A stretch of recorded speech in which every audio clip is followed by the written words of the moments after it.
Hey, Barry. Hey, Al. Did you hear about the warlock that tried to defend his infernal pact? No, tell me about it.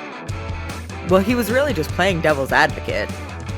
It's time for Compelled Duel.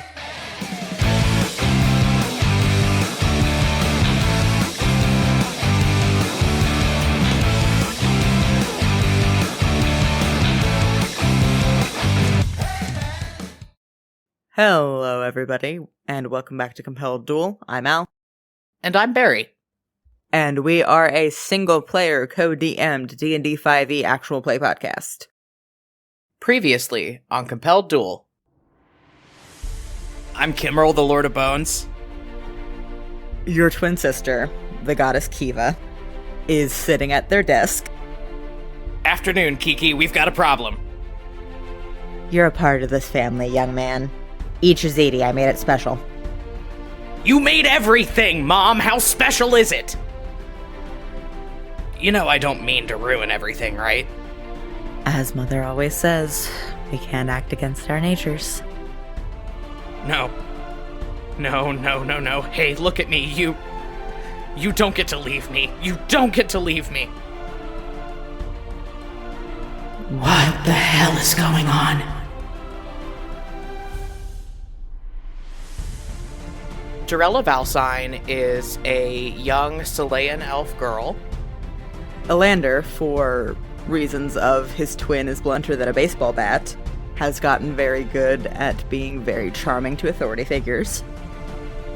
And as you are holding this core of power inside of you, and it is singing out through your veins with every labored pound of your heart, it is all yours.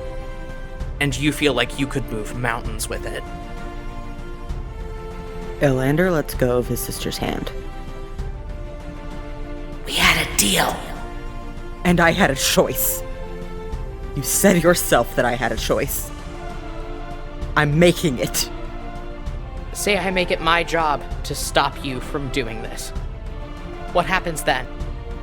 Then I suppose it would be a question of which of us stops the other first, wouldn't it?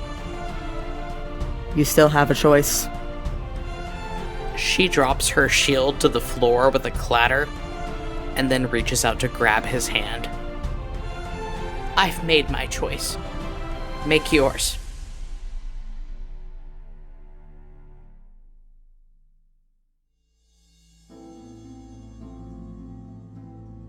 So, Fee. After you experience the fullness of everything we just talked about in the last 2 episodes, the origins and fates of Kimmerl and Kiva, and the history of your family going back over 10,000 years, your vision whites out. You are no longer standing at the top of this lighthouse in whatever weird demi-plane you and your brother had been zapped to. You can't perceive anything other than the vice-like grip of Leo's hand around yours. There is a sensation of acceleration and G-force, like you are being pulled somewhere at a very high speed. A loud popping noise, and then you fall hard on your back, Leo landing not far behind you, onto a pile of old pizza boxes and crumpled up newspaper and smelly old food. You're looking up at the inside of the caldera of this volcano that the city of Voldhur sits in. And you hear the sounds of traffic in the street, people talking, walking around. As you sort of reorient yourself, you realize that you have appeared out of thin air and fallen into a dumpster behind a pizzeria. Yeah, alright. This is a new low for Fee. Beside you, Leo is laying flat on his back on top of all this trash, dazed and staring up at the ceiling. Huh. How about that? There are dragons on the moon. This raises some deeply troubling questions about the mole people. You know, this whole time I've been asking myself, what's up with Mia? What's their deal? Are they an international super spy? Are they a covert government agent? No. They're from the moon. This is fucked. This is fucked. And Fee's gonna leverage herself up to cling to the side of the dumpster out of the trash. And not for nothing, Fee, as you sit up, you feel this surge of magical power crackling under your skin, and in this ordeal you have picked up another sorcerer level. Sweet, I have rotting cheese in my clothes. There's a half-eaten piece of pizza stuck in your hair. It's not pleasant. Leo beside you also starts climbing out. He's got, like, a smear of old ranch dressing down one cheek. Okay. Well, we obviously can't go back to Aunt Nora's house. That'll be the first place the authorities look for us. Okay, so what do you suggest we do? Because from where I'm standing, the sum total of what we have is... And she grabs her cloak and kind of flutters it a little bit. A magic cape that has no more magic in it for the day. And what? Charming good looks? Leo shakes a half-eaten pickle spear out of his pants leg and starts pacing. Yeah, accurate inventory. Neither of us have our spell focuses. Do you have your beacon coin? It is on the bedside table back at Nora's house. Fuck. And I can't get a sending spell off without my holy symbol. I mean, I'd have to find material components if I wanted to do it. It's not like there's much left for us in Voldhur. The longer we're here, the more of a liability it becomes, and if whatever we just saw is any indication, our next step is Luxtolgallen. Whatever Father's pulling his power from, it's there. If we can cut that off... Then we can stop this at the root. Okay. Fee scrubs a hand back through her hair. I know that some ships from the fleet were en route. I don't think anyone's here yet, but it can't hurt to go down to the docks to meet them, can it? Well, heading for the docks puts us in a good place to get out of the city, at least, I guess, but how are we going to tell everybody else that's where we're going? Or that we're even alive. Oh, Kimmerl's bones, Zed was there. Oh god, I disappeared on Zed again. Leo brings both hands up, fists them in his hair, and just looks panicked. Neither of us can get our spellcasting focuses without going back to the house. I guess we're gonna have to try and find material components? Okay, yeah. I don't have my prayer book, but I remember sending is copper wire, right? Yeah. I can't believe I'm gonna say this, but thank Kimmerl for Alash's magic lessons. I need paper. I need to try to write things down. Roll an investigation check for me. Okay, yeah, I'm rolling investigation to paw through the dumpster I just landed in. 5. With a 5, you scavenge through this dumpster looking for some kind of paper product and inadvertently stick your hand into a half-empty bowl of moldy pasta. No, I'm getting out of the dumpster. I'm done. I'm out. Leo's facial expression shifts to that of a war hero facing down impossible odds in the final battle. Grab me by my ankles, I'm going in. Leo, don't. It's not worth it. Self-sacrifice is my whole thing, okay? Just let me take one for the team. Grab my ankles, I'm going in! I'm not gonna do that. Cool, if I get lost forever in there, it's on you then. And Leo dives into the dumpster. I'm gonna roll investigation for him. 15. While he's doing that, I'm gonna try and see if I can find anything useful in the parts of this alley that are not full of decaying pizza. Okay, if you are trying to source material components for spells, that's going to be an Arcana check. 13. Okay.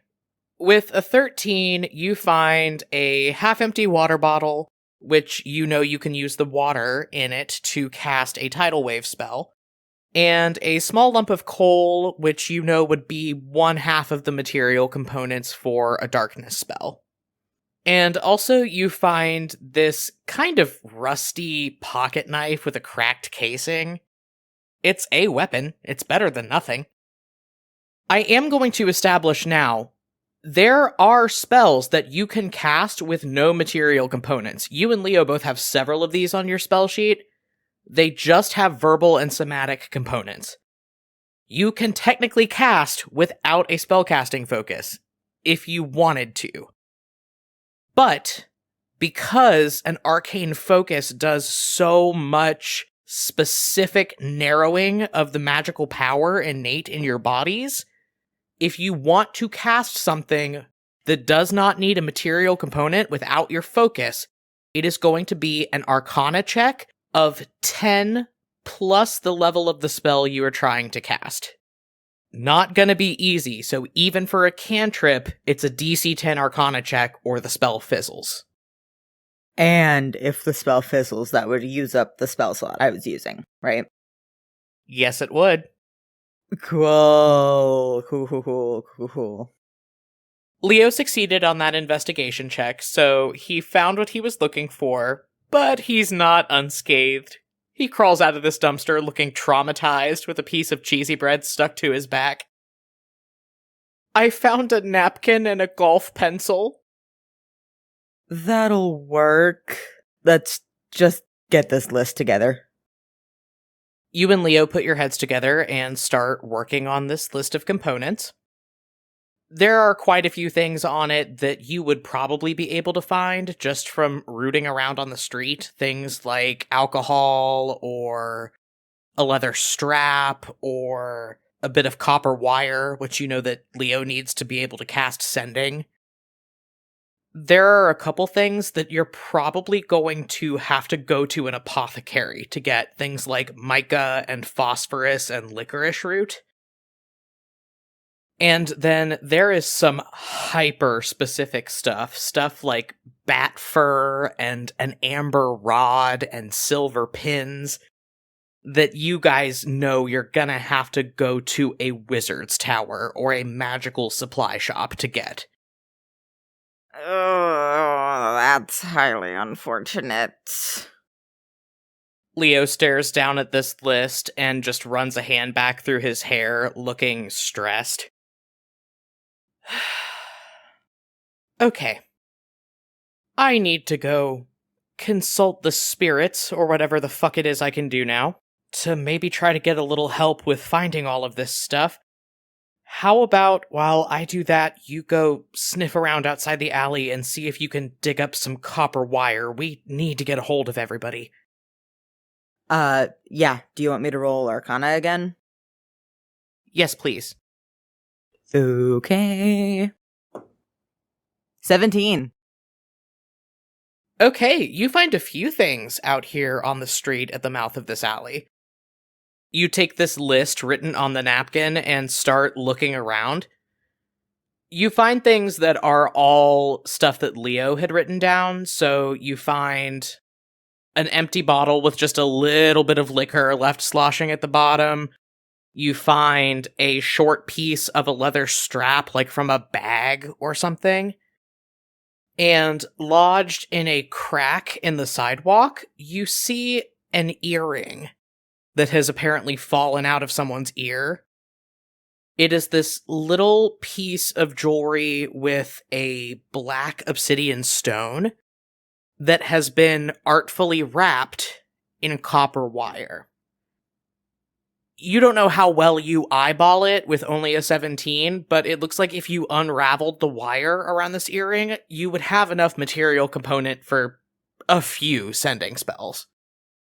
I think you're standing there fiddling with the clasp on this earring when you hear a soft pop And then a voice directly next to your ear saying, "Don't scream, don't react, just keep doing what you're doing."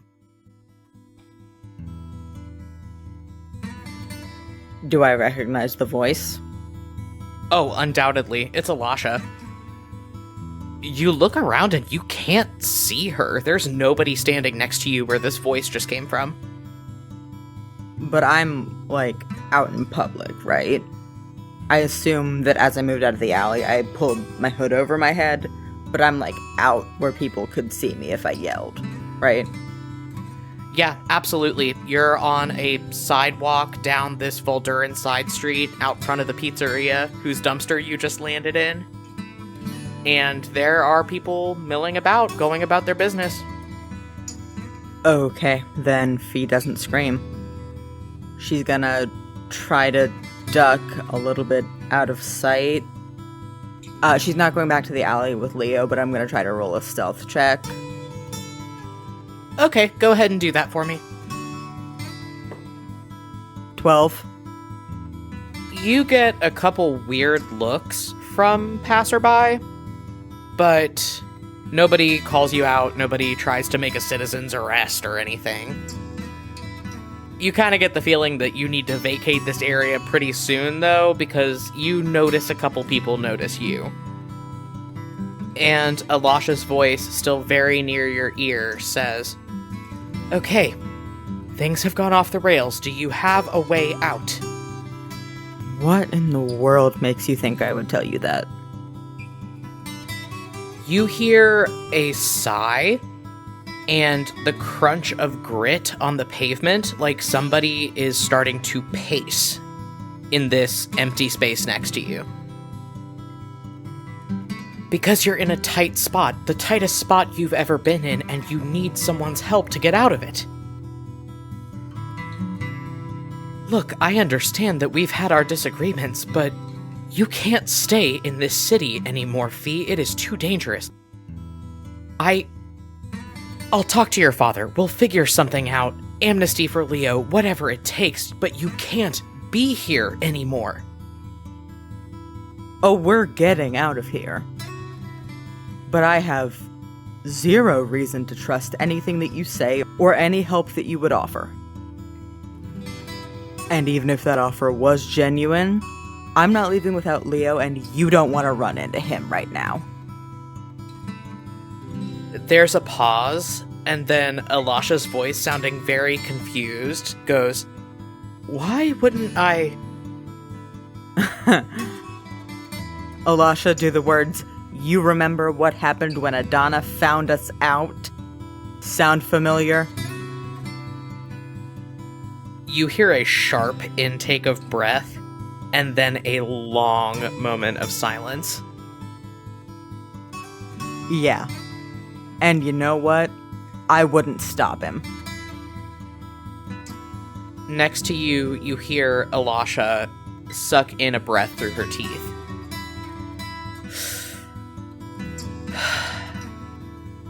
Leo's mother was a good woman. And a dear friend. But at the end of the day, the truth isn't for everybody. And Adana asked questions that would have put all of us at risk. When you say all of us, do you mean all of us, or do you mean you? True to form, Elisha does not give you a straight answer. Instead, she sighs again and says, "Let me tell you something about the beacon, Fee. There is nothing it likes more than a power vacuum. When you and your brother disappeared from that courtroom, you became the two most valuable political bargaining chips in the known world. They are coming, and this city is about to get a lot more dangerous. You need to not be here when the people that come looking for you arrive. You don't have to leave with me. I understand why you don't want to, but you need to leave." Elisha, let me be as blunt as I possibly can, and hope that this is the last time I need to say this. Your advice and your assistance are both unnecessary and unwanted. You have made it crystal clear where your allegiances lie at the end of the day, and it is not with me. That's not true. Every time it has come down to a choice between me and my father, you have tried to play both sides. And when you can't, you choose him. Over and over, you choose him. And there is no scenario anymore where that does not put us at odds. So for the final time, Elisha, get away from me. You feel the warmth of a palm pressing up against your cheek. And Elisha's voice, very strained, says, I don't have a choice anymore. But if I did, I would choose you. She has to drop her concentration on this invisibility spell to cast a teleport to get out of here. So for just the briefest second, the space in front of you flickers, and you can see her. She looks wrecked. Her eyes are glassy, brimming over with tears. You see that she has a few more gray hairs than the last time you saw her. She gives you this wavering, watery smile and pulls her hand away from your face. Please get out of here. I love you. And then she casts teleport and disappears from in front of you with a pop.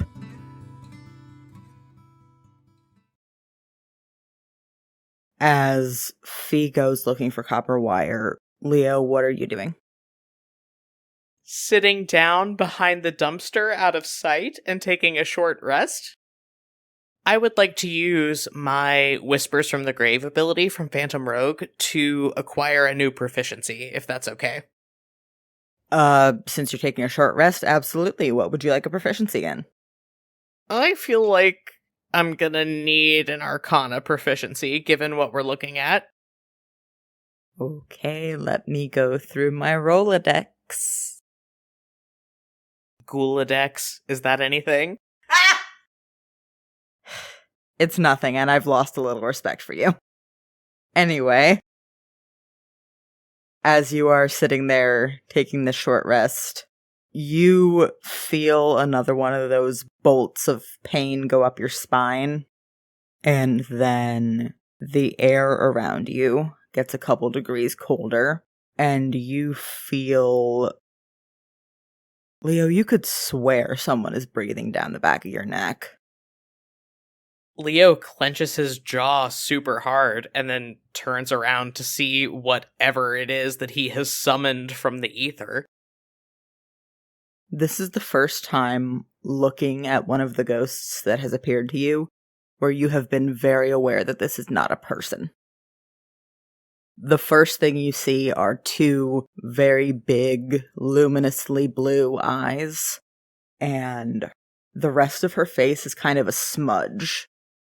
You get the impressions of certain features: high aristocratic cheekbones, a very firm set mouth, and around her is floating a mane of mostly gray, brittle hair, and a long nightgown, and the edges of not only her skirt, but herself look worn away and fraying and moth-eaten.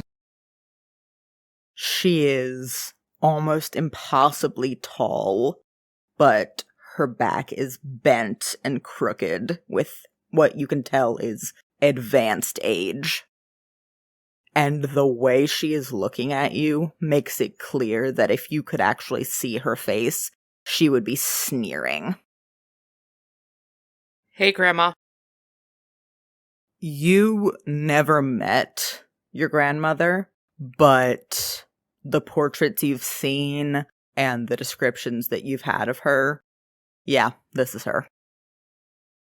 Her eyes narrow, and one hand stretches out to you, again, moth-eaten and brittle, with long, talon-like nails, like she is gonna grab you by the front of your robes. Leo looks down at this ghost's outstretched hand and raises an eyebrow.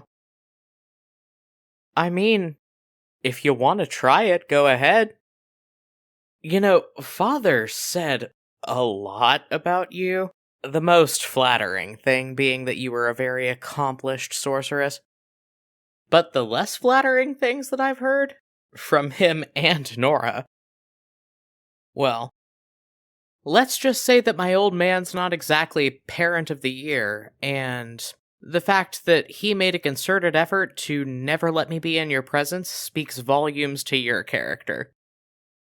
Ileana, much like the ghosts of your Uncle Valoran and Soren, cannot speak and cannot make noise, but there is almost a vibration in the air as her eyes narrow a little bit more. Oh, are you mad? You're gonna get a lot madder when you realize that the only thing tethering you to this mortal coil is the fact that you work for me now. My sister and I are going on a hunt for some spell components, and I'll be frank, I never paid that much attention when I was going to the Order of Iluna. You help me out, and maybe then at least you can say that one person on this earth remembers you fondly. There is another of those odd vibrations in the air, like an echo of what a force of nature you've been told your grandmother's temper was. And then it stops, her hand lowers back to her sides, and she plucks at her skirt and dips a mocking curtsy. Yeah, that's what I thought.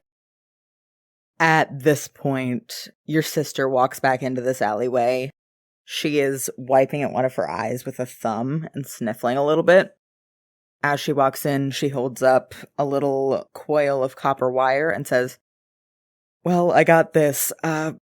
We need to move. Alasha knows we're here." Leo turns away from this ghost and squints at her. What do you mean Alasha knows we're here? I meant what I said, and I said what I meant. Let's talk about this somewhere that isn't here. Yeah, sure, absolutely. Give me that. And Leo's gonna grab a small piece of this copper wire and use it to cast a sending spell to Zed. So true. What are you saying, bud? Well, I get 25 words, so... We're alive. Waiting by the docks for the fleet to get here. Shit is about to get bad. Is everyone else okay? There is a long pause, and then Zed replies, "We're all fine. I thought you were dead. That's 3 times now. I'm gonna kick your ass. I love you. See you soon." Leo grits his teeth super hard and kind of just shakes his head before turning back over to Fee. Okay, so we need to hit up an apothecary to make sure that we are as well armed as we can be. Let's go do that, I guess. Okay. And Fee's gonna follow your lead, wiping at her other eye. Can I find the nearest apothecary? Roll me a survival check, bud. 9! You try to find the nearest apothecary, you get turned around, and you notice a lot of people looking at you, so I think you wander around for a couple blocks, and then Fee grabs your arm and says, "I think we're really risking being recognized right now." Yeah. We still need to hit up the local wizard's tower or some kind of magical supply shop. Let's move over that way and wait until it gets dark. I think that's a good idea. You two find another alley to hide out in. Roll me stealth with advantage because Fee's helping. Well, my high roll was a 7, but that's still a 22. This is a real low point for the Valcynes. Oh my god. Alright. You two manage to hide out in an alleyway until it gets dark. Night falls over the city of Voldhur, and Fee, you and your brother are hunkered down in a dirty, damp alley not too far from the biggest wizard's tower in the city. Leo is acting really weird. He is routinely looking over his shoulder at something you can't see and hissing rebukes, sounding very annoyed. But after night fully falls, he creeps up to the end of this alley and hunkers down, watching all of the people leave the wizard's tower and lock it up behind them and go home. After this happens, he reaches back one hand without making eye contact with you and waves you forward. Fee steps forward and leans real close to Leo and just whispers, "So I'm gonna assume that we have some assistance and you're not just yelling at thin air. For the sake of my blood pressure." Yeah, no, it's actually worse. I'm not yelling at thin air. I'm yelling at our grandmother. She sucks. Oh. Yeah, that is worse. Welcome to my fucking life. I'm gonna go try to pick the lock. You two hang out here. Leo, don't leave me alone with her. Too late, he's gone. Fee, roll me... What even kind of check would this be? A religion check? Okay, I can't roll below a 17 on religion because of reliable talent. 17. You watch your brother leave this alley, sneak up the front steps to this wizard's tower, almost an imperceptible shadow with how stealthy he is, and you are left behind, standing on the dirty, damp cobblestones, with the undeniable feeling that someone is judging you, just so hard. Fee picks a spot in this alleyway where she has decided her grandmother's ghost is and blows a raspberry at it. And while you are taunting the restless spirits of the undead, I'm gonna roll a lockpicking check for Leo. Oh no. So, Leo rolled a natural 1. He does get a plus 15 to any check made with his thieves' tools, but the DC for picking a locked door, especially the locked door of something as prolific as the main Voldhuran Wizard's Tower, is well over 20. He doesn't do it. You see him fussing with these little metal files and picks, and eventually he just throws this whole ring of tools down to the ground and curses. Fee mutters "shit" to herself, and then to the space that she blew a raspberry at says, "Come on, you old bat." And then she runs up to the door, grabs Leo, and says, "Guess we're doing this the loud way." And I'm gonna cast a 2nd level Thunder Wave, or at least try to. Okay, so that's gonna be a DC 12 Arcana check.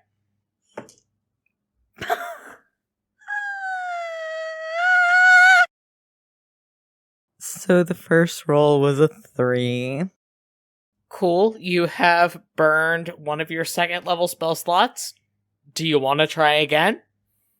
Yes. Dirty 20, okay.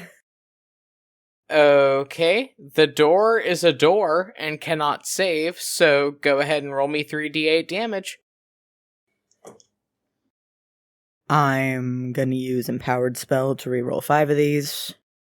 That's a 20, that'll do it.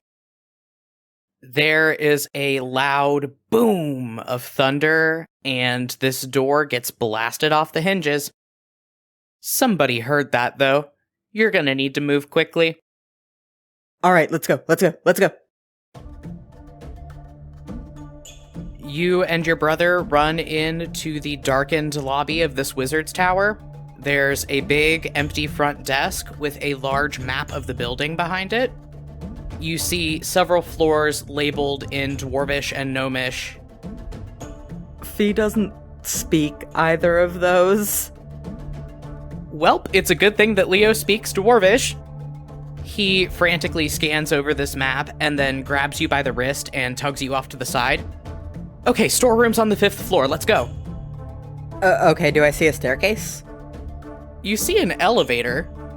You only know what one of those looks like because of Adra having one in your aunt's house.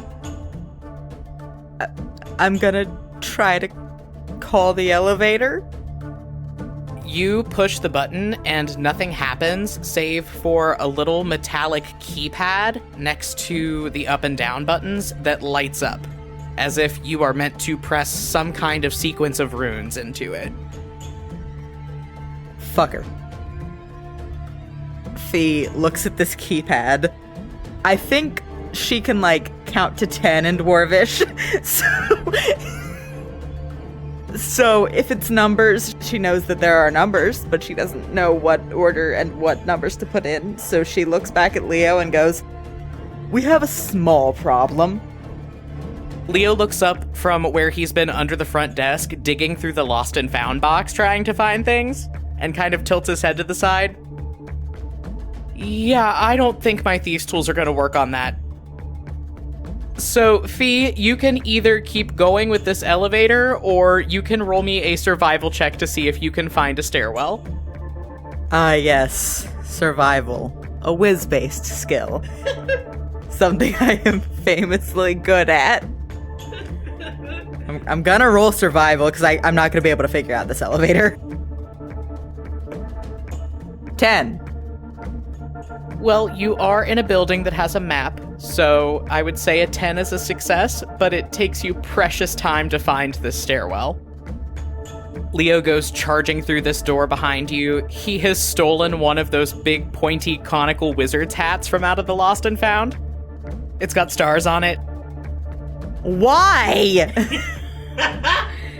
Because it sparked joy and he's had a rough week, Al. Let him have this. You sprint up several flights of stairs and skid through an unlocked, mercifully, door into this storage room. The walls are lined with cabinetry holding all kinds of magical bits and bobs. Leo looks down at the napkin that has your list on it, shoves it at you, and then takes off running for one side of the room. All right, let's split up. Grab what you can. We've got to move fast. Sure. Okay. You want me to roll an Arcana check to see what I can find? Absolutely, my friend. Okay. 18.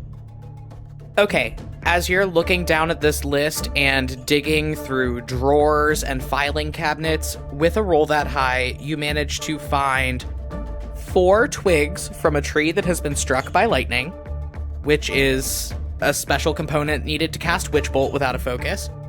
You find 3 gleaming amber rods, which you can use for a couple different spells, and 3 silver pins, which you know you would need to cast Chain Lightning, which is your highest level spell. Across the room from you, you see Leo elbow deep in a box of animal pelts, just pulling them out and throwing them over his shoulder. Bat fur, bloodhound fur, miscellaneous unspecified fur. Kimmerl's bones, the last time I saw this much fur, I was 120 years old. It was Bear Night at the Dragon and the Dulcimer, and Soren and I were having the time of our fucking lives. So I'm gonna roll an Arcana check for Leo to see what he gets. 14. So with that, he is able to find 2 pelts of bat fur and 2 small scraps of bloodhound fur. He tucks them in his pocket and looks over at you. All right, anything else, or can we get the hell out of here? No, I think we're good. Let's go. You two run down these stairs, your stolen goods in tow. But the thing was, when you came in here, you made a lot of noise, and it took you a little while fussing with the elevator. So you and Leo reached the bottom of this stairwell just in time to get caught in the middle of the lobby by 2 Voldhuran city guards that have come to investigate the disturbance. Please roll initiative. Ugh.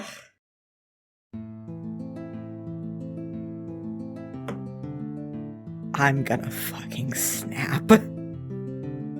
15. Okay, Leo rolled a dirty 20. And the guards rolled a 9 and an 11, respectively. So you will be getting around on them. Okay, so Leo's gonna try to hit this first guy with a 3rd level inflict wounds. He has to roll a DC 13 Arcana check to even be able to cast the spell, and then if he makes it, he's gonna have to roll to hit. Motherfucker. So I rolled a 4, which even with my +8 that I now get from being temporarily proficient in Arcana checks is only a 12. Thanks, Grandma. Leo runs up on this guy, raises his hand in a very familiar motion to cast Inflict Wounds, and you see that silvery gray necrotic energy that you know his magic looks like start to glow around his palm, and then stutters and flashes like a breaking spark plug, and just fizzles into nothing. Leo looks at his hand, looks at the guard, looks back at his hand, looks back at the guard, and quietly goes, "Well, shit." And Fee, you're up. Okay, so since I have a material component to focus with, I don't need to roll the Arcana check to cast a 3rd level Witch Bolt, correct? Yeah, that's correct. We have precedence for that by the fact that Leo was able to cast that sending without rolling an Arcana check, so yep, roll to hit. You do not have +11 to hit anymore, however, because you don't have your +1 focus. I know. It's still +10. It's fine. I'm sure it's fine. 23. Yep, that'll do it. Roll damage. 18. I want to save my sorcery points, and with a Witch Bolt, I can just keep up concentration and do damage with it again, so I'll just take the 18. Fee focuses through this twig, and I think she's holding that rusty pocket knife she picked up in the alley in her other hand, and she casts this Witch Bolt. All right, and now it's the guards. The guard that you just witch bolted reels back with a scream, gets a better look at the two of you, and then turns to his buddy and goes, "Ah, holy shit, it's them! Get him, Octavius!" And then he's gonna try to get at you with his spear. Let me roll to hit. That's a 19, and because you don't have your armor on, your AC is back down to 13, bestie. 8 damage for Fee as you get jabbed with a spear. Fee, you took damage. I'm gonna need you to roll a DC 10 con save to keep up this witch bolt. Are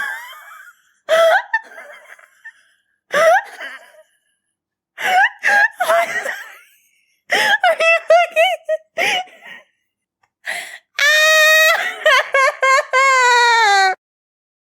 I'm really sorry that I stole all of your Gift of the Stormbringer rerolls to talk to God, buddy. I'm so sorry. Tell them what you rolled, Al. I have +7, so I rolled an 8, but we're in combat, and I rolled a natural 1. So, You lost your concentration on that spell, buddy. I'm so sorry. And then the second guard's gonna try to get Leo, whose AC is now down to 15 because he also doesn't have his armor, but he has max dex, so. Natural 1, baby!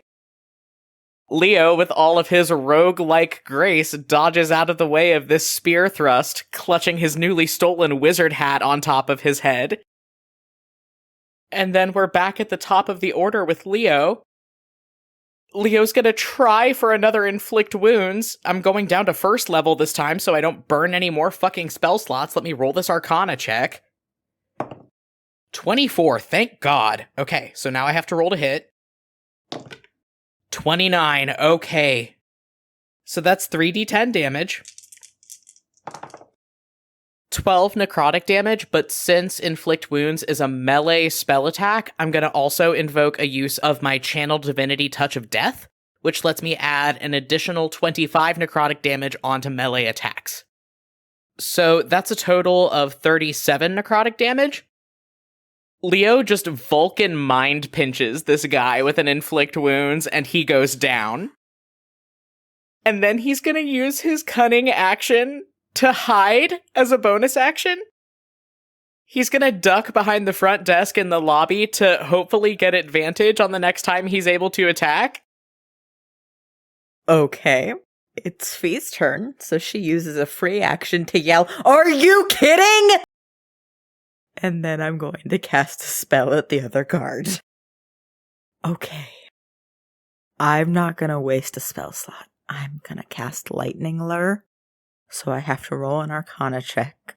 And if I don't roll a 10, I'm going to snap in real life. I'm going to flip the desk that we are recording at. Barry, look at me in my eyes.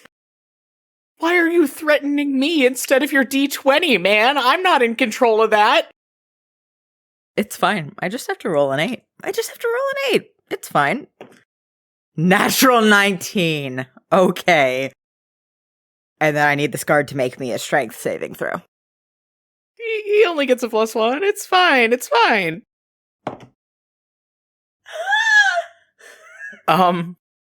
That's a 17. And Fee, because you don't have your +1 symbol. No, hang on. And since you don't have your +1 symbol, Al, your spell save DC is 17. I'm sorry. Meets it, beats it. And since it's a cantrip, he takes no damage. I've never been this angry in my life. So, it is this last remaining guard's turn. And because he can't see Leo, who is hiding behind the front desk, he's gonna roll to hit on you. Just put me out of my fucking misery. I'm sorry! I went in the ground. That's a 7. He doesn't hit! He doesn't hit you! Well, there's something. You couldn't have rolled a 7, like, on your last roll? I'm normal. I'm sorry! You think I like doing this? You think I like hurting you? Leo's gonna come out from behind the desk and try to inflict wounds this cat, so let me roll an Arcana check. Natural 17 +8, he's good. So he's gonna roll to hit with advantage on this inflict wounds because he was hiding. 23, it's fine. It's gonna be fine. I get 3d10 necrotic damage. I'm gonna get this cat. It's fine. And with 1 hit point to spare, I get him. I get him for 1 hit point more, but he is down. As this guard takes a stab at you and misses, Fee, over his shoulder, you see Leo stealthily climbing up onto the top of the front desk. And then he leaps and goes airborne and lands on this guy's back like a spider monkey, claps a hand over his mouth, casts an inflict wounds, and into his ear goes, "Shh, shh, shh, shh, shh. Go to sleep."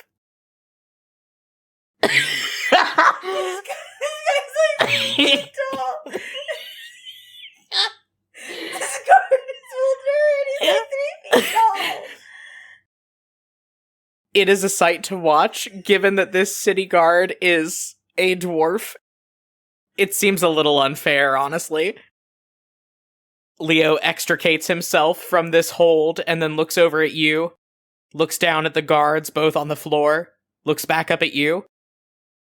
So, there'll be more where that came from. We should run. Fee is standing there, bloody, with singe marks on the ends of her fingers from her two lightning spells that have failed tonight. She puts both hands up and just says, I need to take a walk. Take a brisk walk with me to the docks right now. Let's go.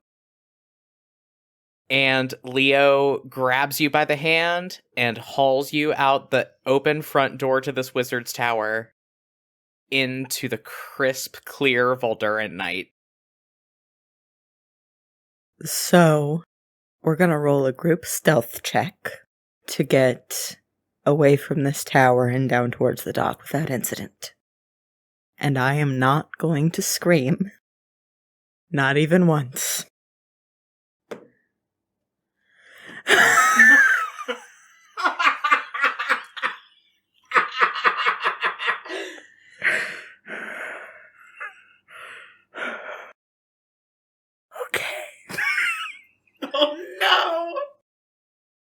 Well, Fee rolled a 4, so let's see what Leo gets.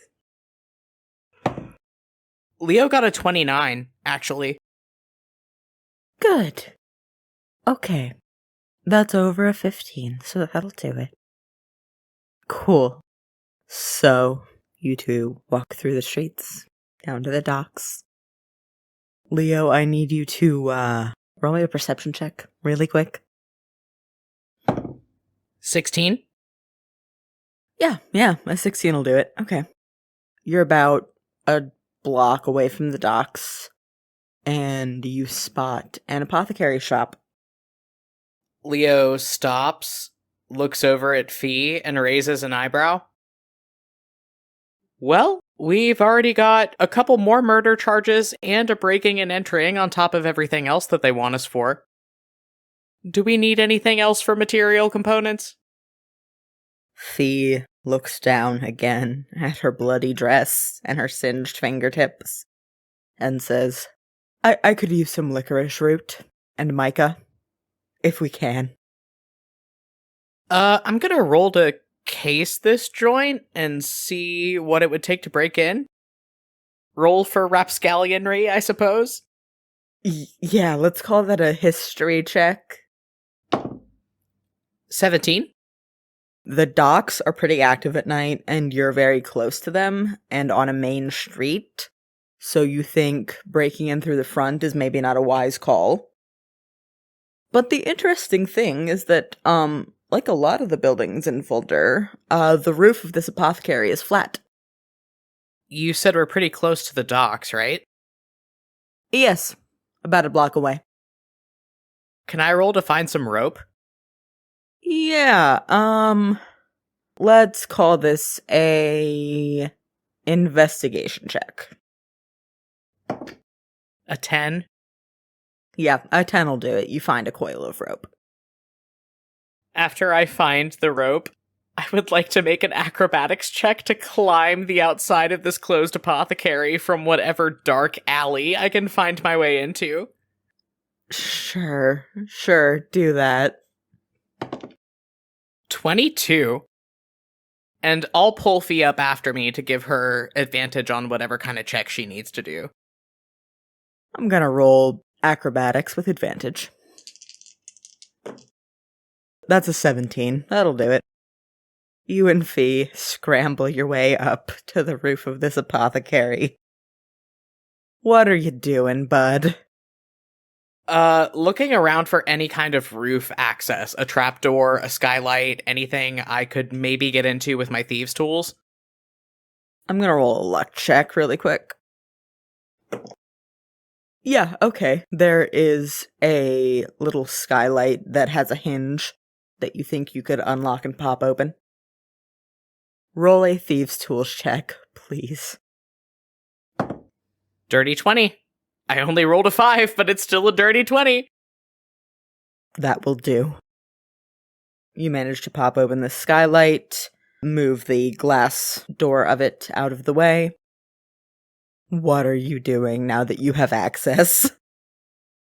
Leo takes the rope that he was able to grab and starts winding it around his legs and hips and torso in a way that is pretty experienced. He's tying himself basically a harness and then handing the other end of the coil of rope to Fee.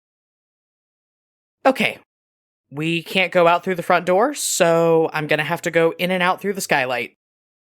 You stay up here and hold on, please. I'm gonna roll a luck check to see if there's anything to tie this rope to, which is going to affect how Fee rolls this. Natural 18, okay. Yeah, Fee takes the other end of this rope, sighs deeply, and manages to find a post on the side of this roof that a sign would be held off of. Are you going in? Yes, with the Mission Impossible theme circus remix playing in the background, I am.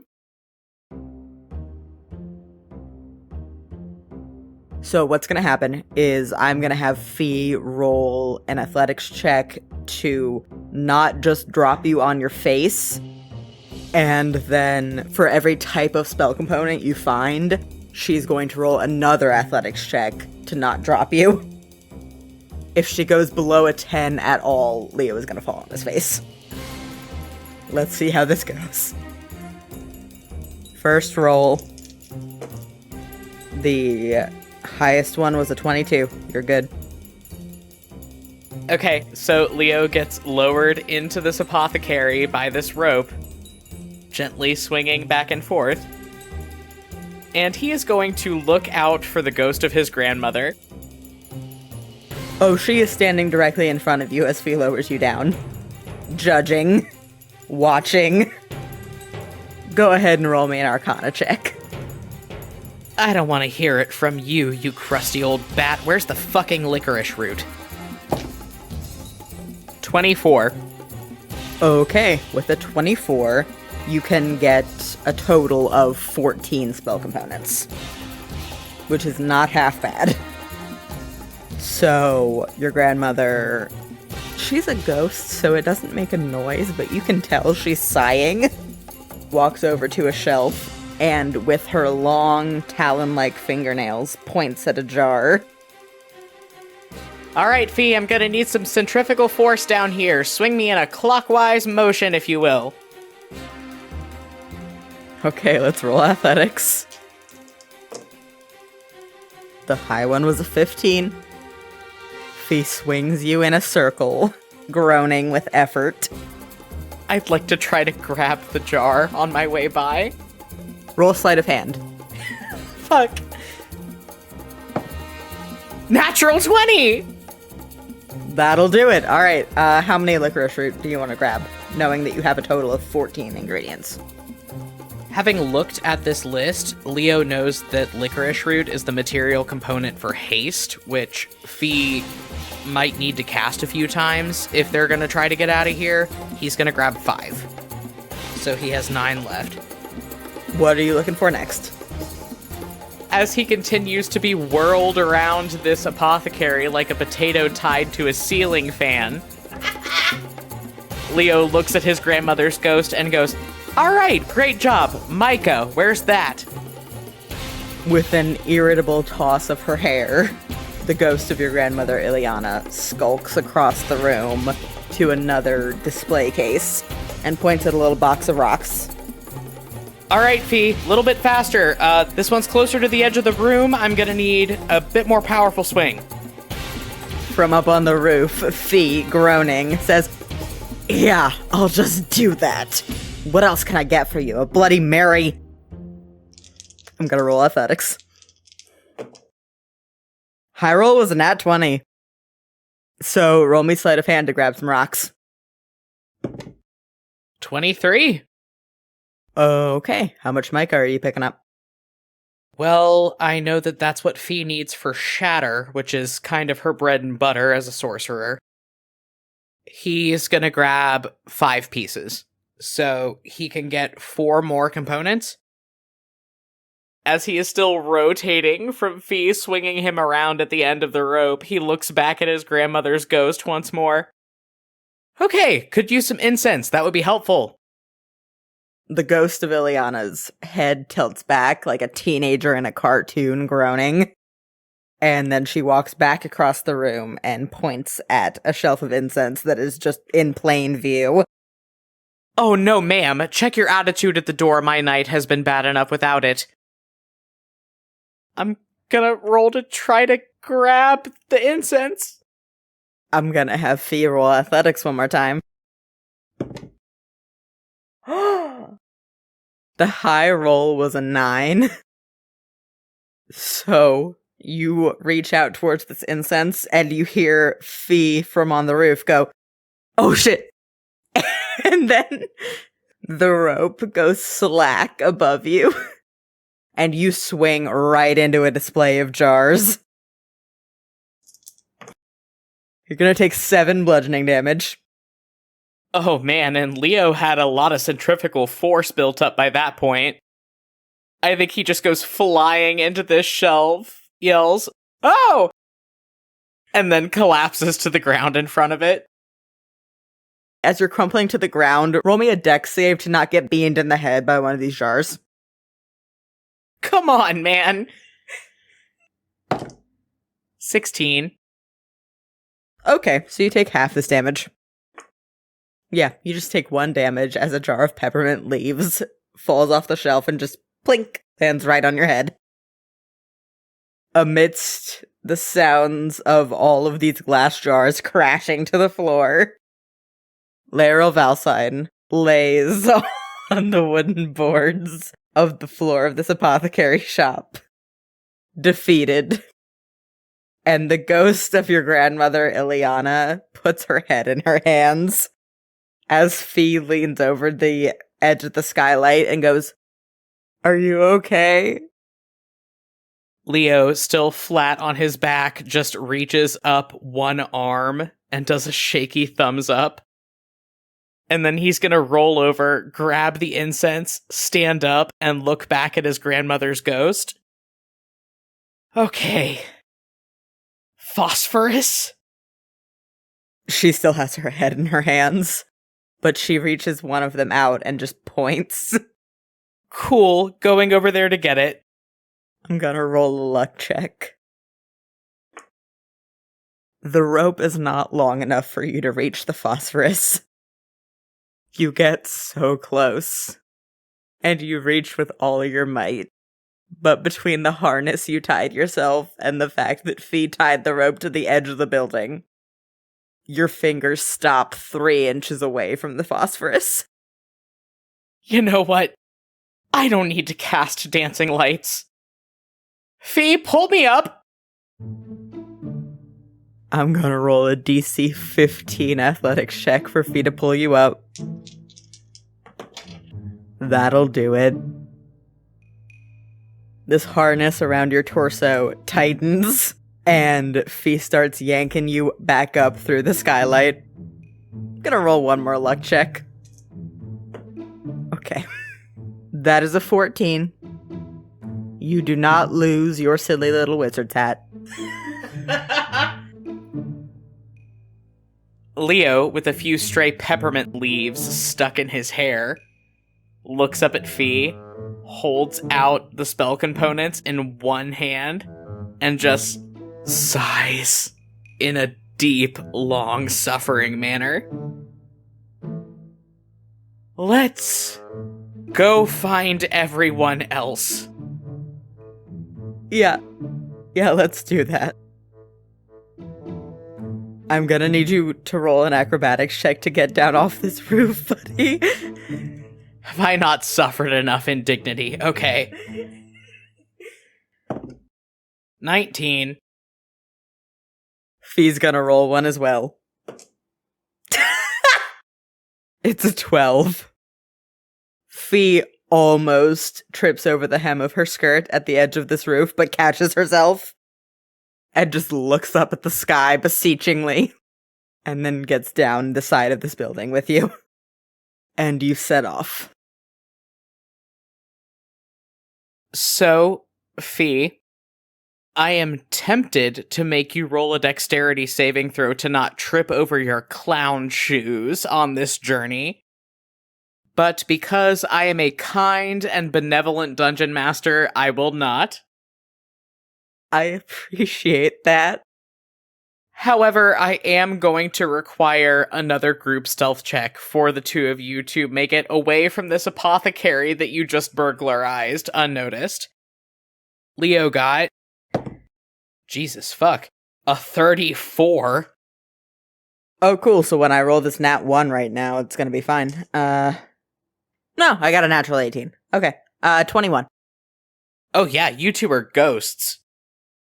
Despite the fact that your entrance and exit from this building was less than graceful, you make your way down the mountain into a small dockside suburb, and you wait.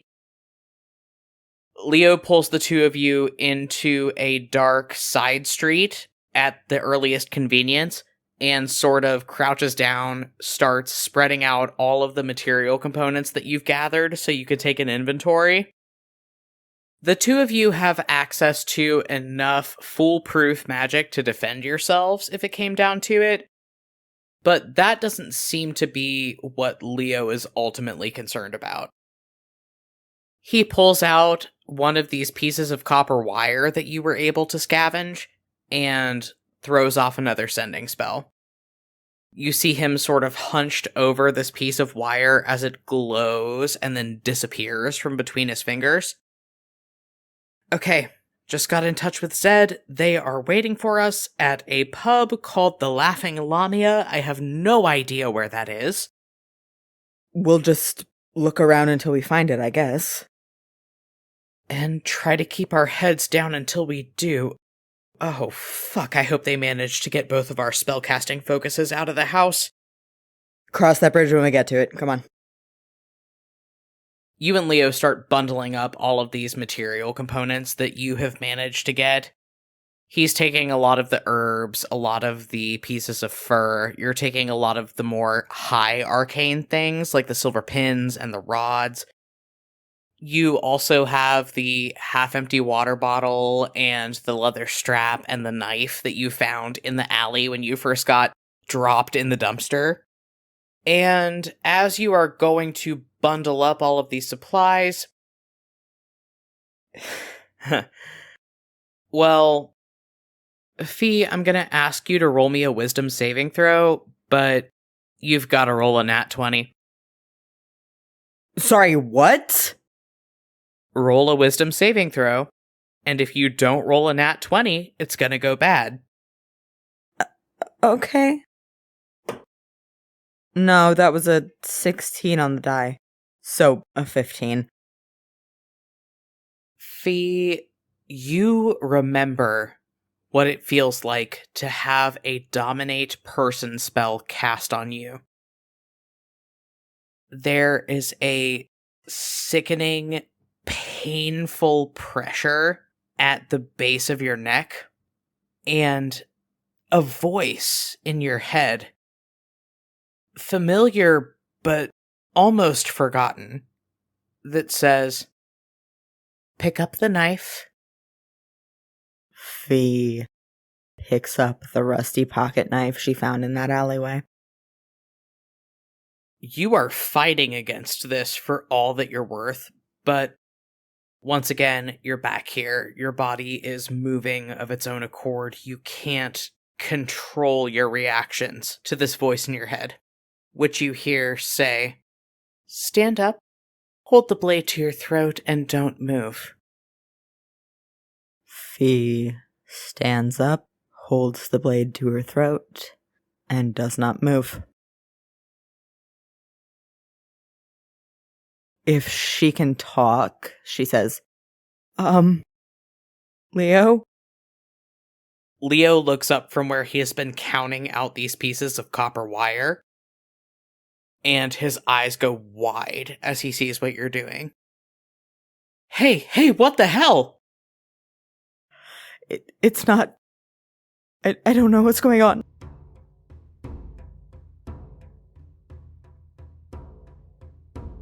From the mouth of this alley, you see a shadow being cast. A silhouette thrown into sharp relief of a tall, willowy humanoid person. This figure approaches closer and closer before finally coming into full visibility beneath a flickering streetlight. You see a tall, slender, infernal elf woman with jade green skin and long, spiraling horns. She is very familiar to you, but looks much different from the last time you saw her. Gone are the rich sailor's clothes and the medals of service. Gone is the inherent air of superiority.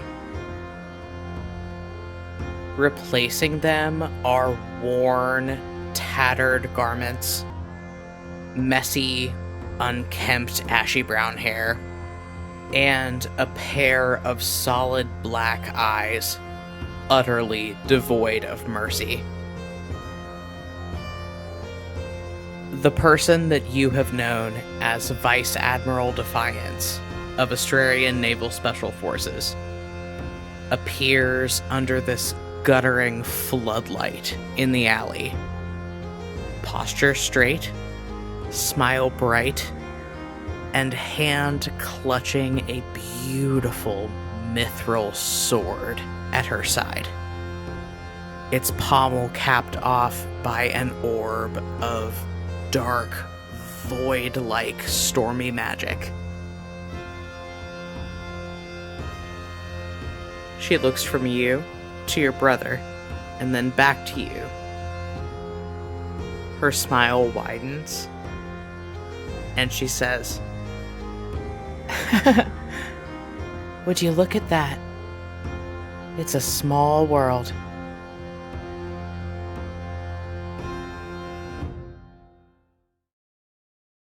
And that's where we're gonna end for this week.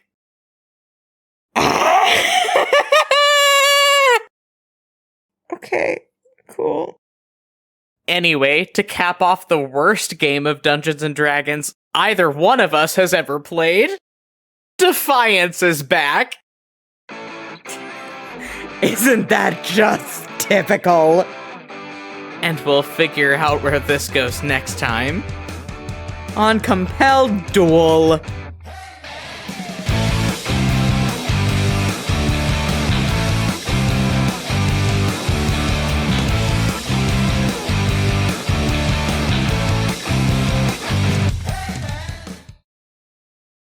Hey everybody, Barry here with the postscript, just clearing up a couple housekeeping things here at the end of the episode. As always, I'm going to go ahead and plug our social media profiles. You can find us on Twitter, Tumblr, and TikTok at Compelled Duel. We have lots of other cool stuff going on, however, an official website, an official Spotify profile, our official merch store, stuff like that. You can find all that stuff linked on any of our various social media profiles. If you're interested in supporting the show, we ask that you consider heading over to patreon.com/compelledduel, where starting at just $2 a month, you can get access to all kinds of cool patron perks, including early access to episodes, access to exclusive playlists and bonus content, and even handwritten letters from your favorite character every month. If you're interested in supporting the show in ways other than pledging to our Patreon, we ask that if you're listening to us on Apple Podcasts or Spotify, that you leave us a rating and a review, since that helps the show get promoted to a wider audience. We host a weekly Q&A show on our YouTube every week, and we would love to see you show up for that, ask a couple questions. We always have a really fun time. And as always, if you like what you're hearing on the show, we ask that you just tell a couple friends about it. And if they like it, ask them to tell a couple friends as well. Word of mouth advertising is the most powerful tool we have at our disposal. Our next episode's going to be going live on Friday, April 1st, 2022. Happy April Fool's Day. Or if you're a member of our Patreon, you'll be getting early access to that on Thursday, March 31st. Thank you guys. See you next time.